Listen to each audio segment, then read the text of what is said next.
Vamos falar aqui sobre a Já vou ficar para escassez. ouvir a Sônia, que é ótima, né? Então já confirmo o convite olha, vale a pena escutar a Sônia, especialmente para esse tema aí que é fundante também, Mudei. central. Eu acabei mudando, eu não estava te vendo, né, Wagner? Eu acabei mudando aqui os entrevistados. A gente pede desculpas, né?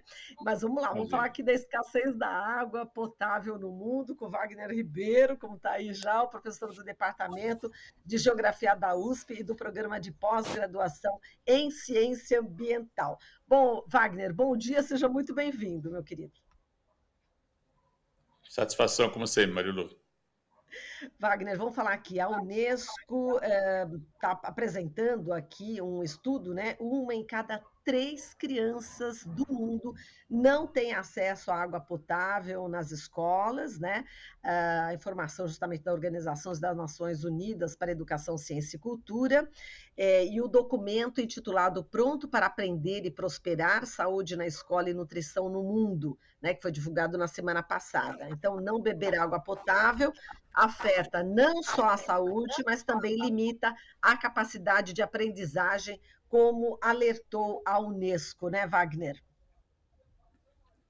Veja, Marilu, nós estamos falando de uma questão fundamental, né? Quer dizer, o acesso à água, ele tem relação direta com qualidade de vida, tem relação direta com acesso à saúde, né, com a prevenção da saúde também.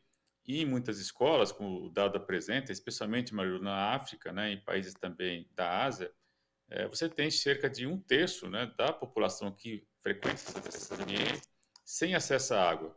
Isso representa, por exemplo, dificuldades para prover saneamento adequado, dificuldades, por exemplo, para preparar alimento, né, em muitas escolas, não só no Brasil, mas também em outras partes, a criança tem a única possibilidade de ter acesso ao alimento adequado, né, então você não tem condição de preparar o alimento, a criança não tem como higienizar as mãos, por exemplo, né, higiene pessoal em geral, enfim, então você passa a ter uma situação de precariedade que é inadmissível no século XXI. Né? Como é que nós temos ainda hoje um terço das crianças do planeta sem acesso à água de qualidade em escolas? Não estamos nem falando no ambiente familiar, porque aí a situação, infelizmente, é ainda pior. Né?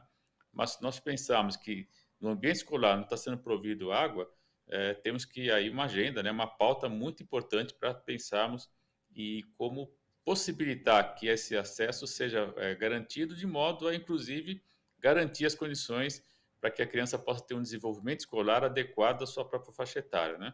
Então, a água ela vai ser fundamental para a higiene pessoal, vai evitar uma série de doenças, mas vai também permitir, por exemplo, o preparo de alimento, né, que em muitas escolas acaba sendo realizado no próprio local e, como insisto, né, para muitas crianças, Marilu, é a única fonte de alimentação adequada que ela vai ter no dia. Então, é de fato uma questão muito ampla, né, que transcende a dimensão escolar, passa para a questão da saúde, passa também para a questão socioambiental, que é garantir o acesso à água de qualidade para toda a população, em especial as crianças.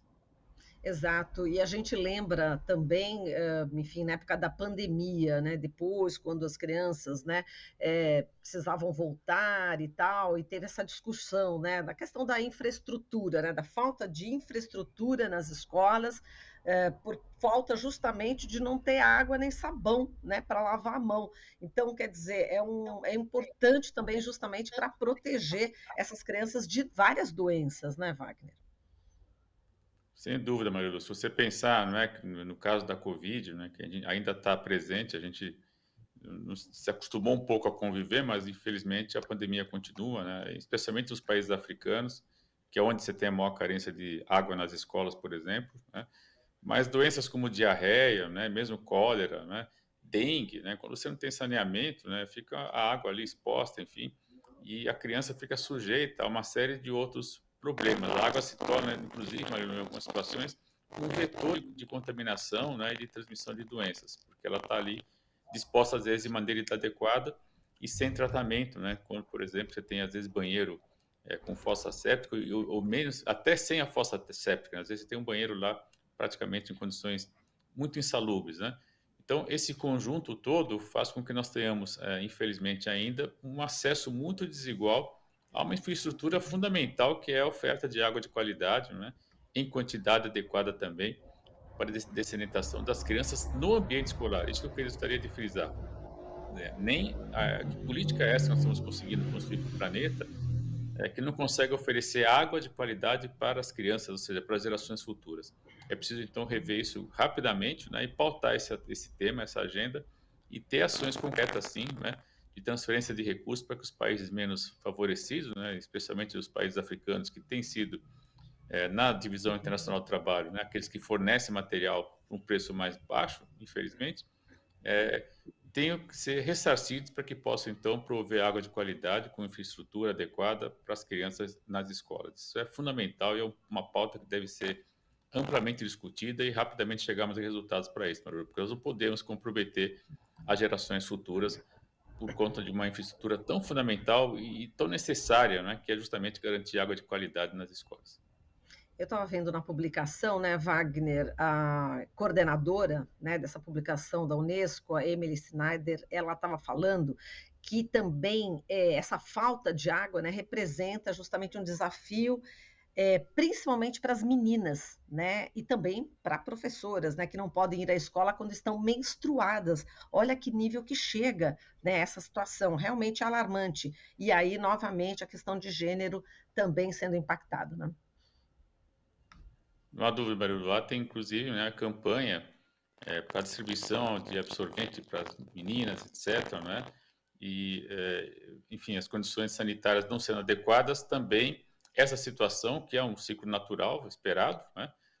Acaba se tornando também mais um agravante e muitas vezes sendo também um fator de desestímulo na frequência às aulas, né? A criança às vezes não tem a condição mínima, né, às vezes de conhecer o próprio corpo, saber quando isso vai ocorrer e ao mesmo tempo quando ocorre, né, se estiver no ambiente escolar, ela fica lá às vezes constrangida, né, sem condição para fazer uma higiene mínima, né, e poder permanecer na aula, né. Então, inclusive a distribuição de absorvente, por exemplo, é uma prática, né, que deve ser assumida para que essas pessoas, essas crianças, né, possam, meninas, especialmente e professoras também, ter as condições mínimas, né, de higiene para que possa acompanhar as aulas. É claro que se você pensar que isso ocorre todos os meses, né, se a criança falta 2, 3 aulas por cada mês, isso ao longo do ano, você vai ver que tem quase um mês a menos de frequência de aula, é mais um fator que vai lá na frente reforçar, infelizmente, a desigualdade de gênero, né? Então, é nessa perspectiva que nós temos que pensar, né? Se nós queremos combater a desigualdade de gênero, passa fundamentalmente por prover condições de higiene para que a menina, enfim, a professora possa fazer sua higiene a partir, inclusive, da distribuição de absorvente e, claro, dotar de infraestrutura de água também para que possa ser feita a higienização como deveria ser sempre, né, infelizmente. Então, é uma política também que agrava a desigualdade de gênero, você tem total razão. Agora, como hoje é o dia que eu estou dando spoiler de tudo, né? Já vou aproveitar que dá um spoiler seu, Wagner. Eu sei que você vai participar da Conferência das Águas na próxima semana em Nova York. Que boa notícia! Conta para gente um pouquinho, dá detalhes aí dessa Conferência das Águas. Veja, Marilu, é a segunda grande conferência da ONU, né? A primeira foi em 1977, já são muitos anos. E a semana que vem, então, de 22 a 24, nós teremos a Conferência da ONU sobre Água, que vai pautar pelo menos 4 grandes eixos, né, de discussão sobre água. O principal, obviamente, água e acesso à saúde, sem dúvida, né, mas também vai discutir a questão das águas transfronteiriças envolvendo cooperação, que é o tema que eu espero poder contribuir um pouco mais, enfim. E o grande plano, o grande meta, né, é elaborar um plano de ação para a água, já que nós estamos em meio à década mundial da água e também muito próximo das metas do milênio, dos famosos Objetivos de Desenvolvimento Sustentável. Então, a ideia é propor ações para que a gente possa incrementar o acesso à água de qualidade, né, e, ao mesmo tempo, conseguir chegar junto às metas do milênio, desculpa, do desenvolvimento sustentável, para a questão da água, que é o famoso objetivo número 6. E, por conta disso, então, vão estar representados lá diversos países, mas também cerca de 3 mil representantes de sociedade civil. Eu vou estar junto com outros colegas da delegação da Universidade de São Paulo, então estaremos lá nesses 3 dias. Vai ser muito intenso, mas a gente espera poder contribuir de alguma forma. E além disso, Marilu, o que é muito importante também lembrar que uma série de eventos paralelos, né, presenciais, vão ocorrer, mas também eventos online e eventos híbridos. Então, quem quiser acompanhar as discussões vai ter a possibilidade de acompanhar por meio da transmissão em tempo real. E eventos, inclusive, que vão ocorrer para além do Fórum da própria ONU, né? Então vai ser uma semana inteira de discussão, começa agora no próximo sexta-feira, dia 17, vai até dia 24, em Nova York, uma série são centenas de eventos, Marilu, discutindo o tema da água, envolvendo sociedade civil, movimentos sociais, povos originários, movimento feminista, enfim, uma grande reunião, né, para que a gente possa tentar avançar em pautas fundamentais como essa que a gente está tratando hoje, né, que é garantir o acesso de água de qualidade, pelo menos no ambiente escolar.